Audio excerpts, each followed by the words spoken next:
ମୁଁ ଆଜି ପରିବା ପକାଇ ମିଠା ଖିଚୁଡ଼ି ବନେଇବି। ଚାଉଳ, ମୁଗ ଆଉ ଗୋଟେ କଦଳୀ, ଗୋଟେ ଆଳୁ ନେଇକି ମିଠା ଖିଚୁଡ଼ି ବନେଇବି। ମିଠା ଖିଚୁଡ଼ି କେମିତି ବନାଯାଏ ଆଜି ଆପଣମାନଙ୍କୁ ଶିଖେଇବି କେମିତି ବନାଯାଏ। ଚାଲନ୍ତୁ ପ୍ରଥମେ ମୁଁ ପରିବା କାଟିବି।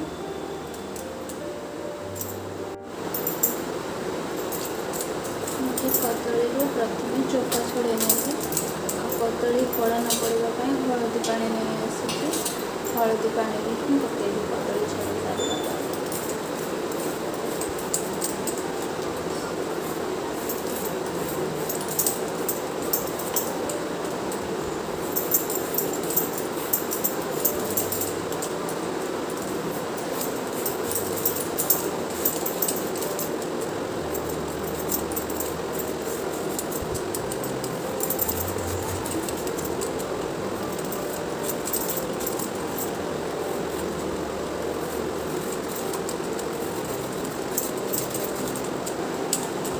कदली को पूरा छड़ी काटिदेवी।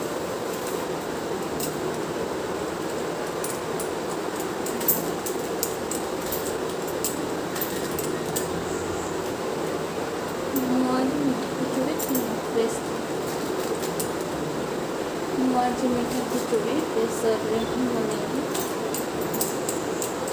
आलू को चोपा छड़ा ना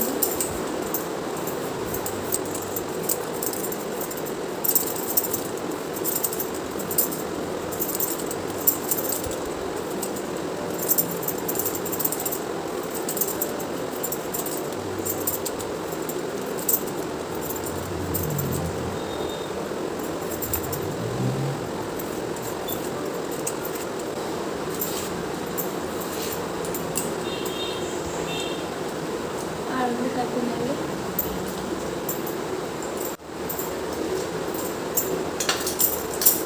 एबे हाथ टमाटर काटनेबी।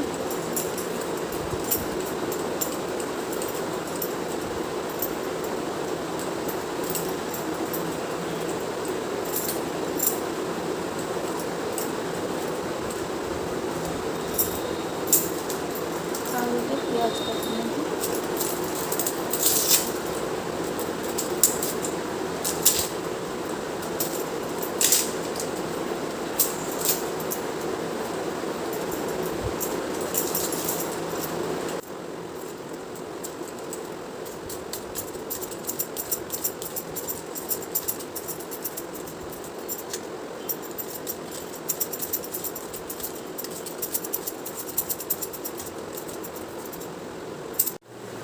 मुझे 10 ରୁ 15 मिनट है अरुआ चाउल को बतुरे नहीं आ मुग को भी बतुरे नहीं। चाउल जी परिमाण से परिमाण मुग ही नहीं। प्रेसर रे तेल गरम कर नहीं। एबे गोटे सुखिला लंका पकेबा। गोटे सुखिला लंका पकेला पर गोटा गरम मसला पकेबा। गरम मसला रे मुझे गुजराती लवंग आउ मरीच आ दालचीनी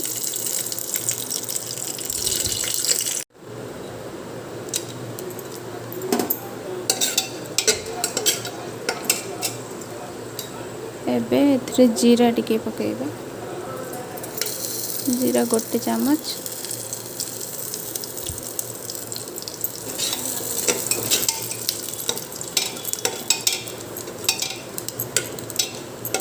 गरम मसला टिके भाजी ही आसलानी। एबे एथरे प्याज पकेबा।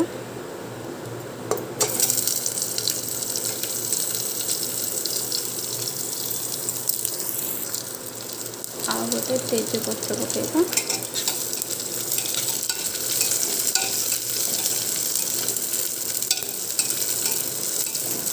प्याज लाली ही भाजी आसवा जाए प्याज को एमती भाजवा।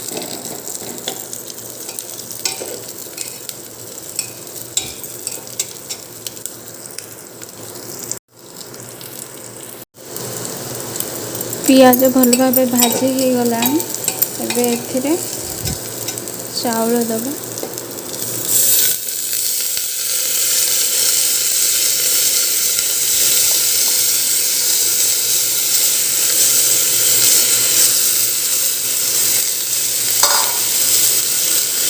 ଏବେ ମୁଗ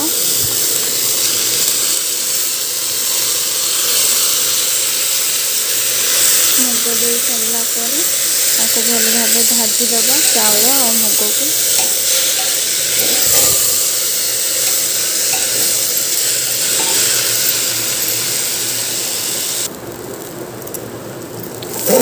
ଚାଉଳ ଆଉ ମୁଗ ଭଲ ଭାବରେ ଭାଜି ହେଇଗଲାଣି ଦେଖନ୍ତୁ। ଏଥିରେ ଏବେ ଆମେ କାଟି ରଖିଥିବା ଟମାଟୋ ଦେଇଦେବା।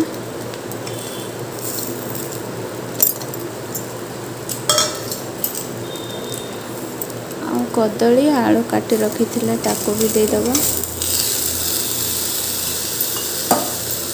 ଭଜା ବାଦାମ ଦେଇଦେବା। ତାକୁ ଭଲ ଭାବେ ଗୋଳେଇ ଦେବା।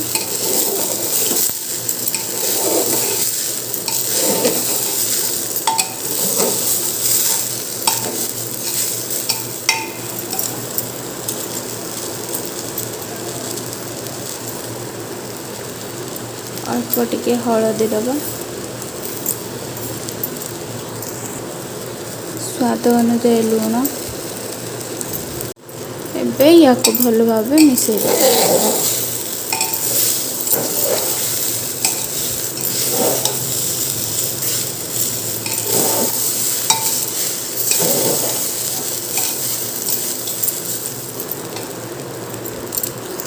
ମୁଁ ଏଠି 2 ଚାମଚ ଚିନି ନେଇଯାଉଛି।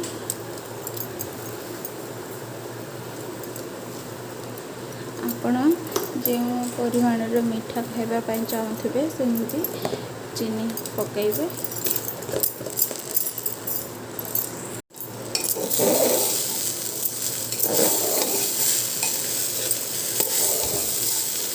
ତାକୁ ଭଲ ଭାବେ ମିଶି ଗଲା ପରେ ଏଥିରେ ପାଣି ଦେଇଦେବା।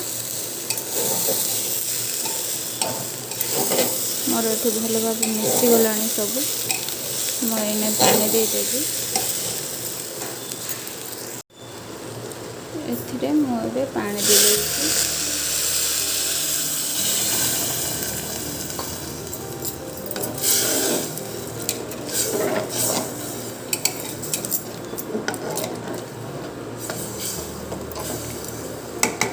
ଟିକେ ଗୋଳେଇ ନେବେ।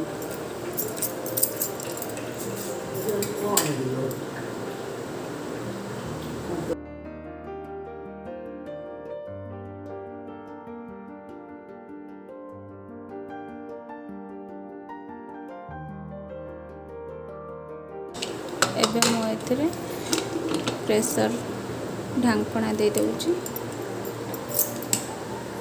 2ଟା ସିଟି ଦେଲା ପରେ ବାମ୍ଫ ବାହାରି ସାରିଲା ପରେ ମୁଁ ୟାକୁ ଖୋଲିକି ଆପଣମାନଙ୍କୁ ଦେଖେଇବି।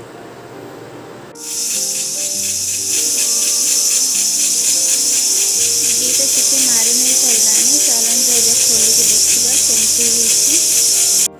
2ଟା ସିଟି ମାରି ସାରିଲା ପରେ ଦେଖନ୍ତୁ ଆଉ ବାମ୍ଫ ନାହିଁ।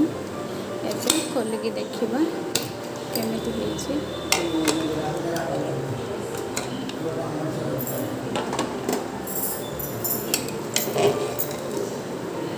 ଦେଖନ୍ତୁ ମିଠା ଖିଚୁଡ଼ି ଭାତ ପ୍ରସ୍ତୁତ ହେଇଯାଇଛି। କେତେ ସୁନ୍ଦର ବାସ୍ନା ଆସୁଛି। କଲର୍ଟା ବି ବହୁତ ଭଲ ଦେଖାଯାଉଛି। ଦେଖନ୍ତୁ ମିଠା ଖିଚୁଡ଼ି ଭାତ ପରିବା ଦେଇକି କରିଛି।